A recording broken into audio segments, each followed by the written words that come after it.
Yan, good day mga kaagar. So, nandito tayo ngayon sa farm. So, ang ginagawa natin ngayon ay nagpo-pruning tayo ng ating mga tanim dahil kailangan natin magbawas ng mga sanga.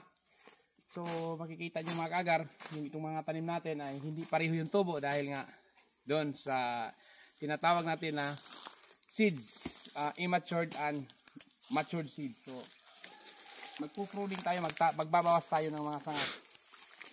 So, tulad nito mga kaagar. Kita nyo kung papansin nyo. Yan, sobrang daming sanga. So, ang iba hindi magbawas. Pero ako ay kailangan kong magbawas ng mga sanga. Dahil ang pruning naman ay nakakatulong para makakuha tayo ng mga natural agarwood tulad nito. Yan, kung mapapansin nyo yan, kung ito ay umabot ng mga ilang buwan, magkakaroon siya ng natural infection. Pero, kailangan natin magbawas para hindi liliit yung mga branching. So, yung iba akala nila makakasama sa puno, but depende na yan. So, sa atin, ginagaya natin yung Malaysia, Thailand, kung paano nila pinaprocess yung mga tanim nila.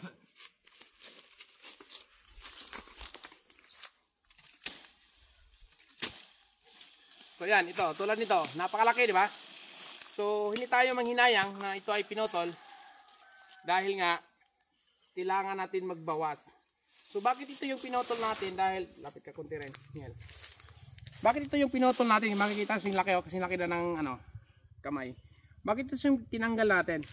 Kasi ito yung main branch. Yan, konti rin. Dito. Ito kasi yung main branch niya. So, dito natin tinanggal. Puputulin natin to at puputulin din natin to. Yan. So, ito ay meron siyang sanga, 1, 2, 3, 4, 5, 6, 7, 8, 9, 10, 10 yung ano niya, napakarami. So, pag hinayaan kasi natin to siya, hanggang dito lang yung lalaki. Makikita nyo, malaki itong puno. But pagdating dito sa taas, lumiliit. Kaya kailangan natin magbawas.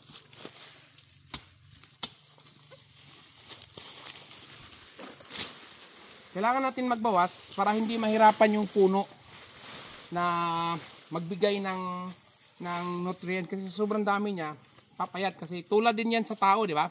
Pag yung isang buong pamilya, sobrang dami, tapos isa lang yung nagtatrabaho, kulang sa budget. Kaya tulad din sa puno, kailangan natin magbawas, no? So, shout out dyan sa mga tamad. Kaya dito na tayo magpa-farming.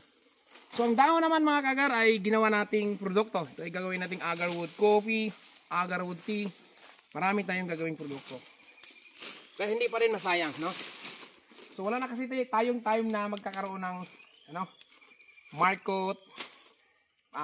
Kasi yung iba minamarket sa atin. Hindi natin kailangan mag-market tayo. Tara tayo. Katong matabunan. Oh. So, dyan hanggang sa taas, parang hindi pa natin lahat. Mayroon napagaling rin. Oh, so, yan. Tingnan nito, oh. Lapit ka konti rin. Sana yung tatanggalin natin, parang minsan makakalito. Dahil sa dumbrang dami. So, pag hindi ka malito, para mawala sa isip mo yung palit, putulin mo na lang lahat dito. Hindi ka na malito, joke lang. So, tulad nito mga kagar, nasa inyo na yung decision kung saan yung puputulin yan. So ito, sa akin, ito yung puputulin ko. Puputulin natin ng buo. Yan ha. Natin.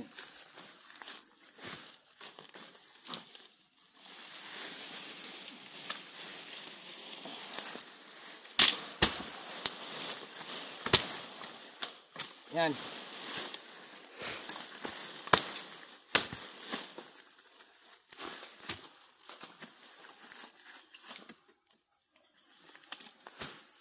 So, kailangan natin magbawas mga kaagar. So, kasi itong may sugat, hindi naman ito nagkakaroon ng problema.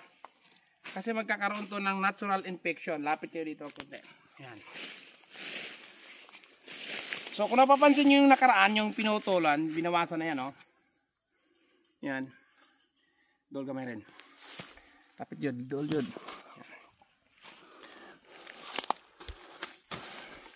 Yan, kung napapansin niyo yan, oh. Ayan, nagkakaroon siya ng natural infection. So, kung tatanggalin natin yan, meron na yang laman.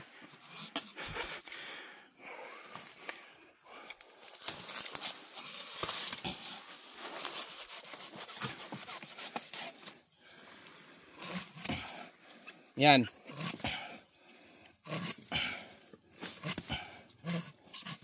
Yan o. So kung makikita nyo mga kaagar, nagkakaroon na siya ng natural infection. Ayan, di ba? So, ganun din yung mangyayari. Ito na yung may pera. Yan. So, yan lang muna. Mag-hunting muna kami. So, yan. Bye-bye.